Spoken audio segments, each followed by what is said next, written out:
त्र्यंबकं यजामहे सुगन्धिं पुष्टिवर्धनं उर्वारुकं बन्धनं मृत्युर्मुक्षीश्च नमामृतात्। सोरडार सिद्धेश्वर मंदिर जहाँकि गंजाम जिलार सोरडा सहरर अति निकटतर जोटा कि सिद्धेश्वर मंदिर आमर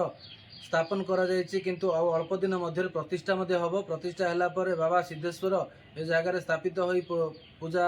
पाठ करी ताको स्थापित करा जीवो। अति सुंदर भाव मंदिर तैयारी करा जायछि। मंदिरर चतुर्पार्श्व जो भली भाव दृश्य आपण देखि पारुथुबे पूर्व पटे सोरडा टाउन एवं पश्चिम पटे आपण सोरडा घाई एवं उत्तर पटे मंदिर एवं दक्षिण पटे सोरडा घाई एवं रास्तार दृश्य एवं पहाड़ पर्वतमालार दृश्य देखि आपण अति मनोलोभ करिवार गोटे सुजोग आपण पाखरे अछि एवं एई जो चतुर्पार्श्व देखिला पर जो आत्मा को शांति एवं जो मनोलोभ दृश्य मिलुछि ताहा अति जो जी भी देखिया पय चाहिए ए जो गंजाम जिल्लार सोरडा टाउन आसी आपण निश्चित भाव देखि परिबे एवं ए सुंदर दृश्य को देखि निजर आज दुर्लभ दर्शन आम कलु ता सहित आपण आम कहूँ आपण आसी ए जगह दर्शन करी प्रभु अपार कृपा लाभ करेंगे।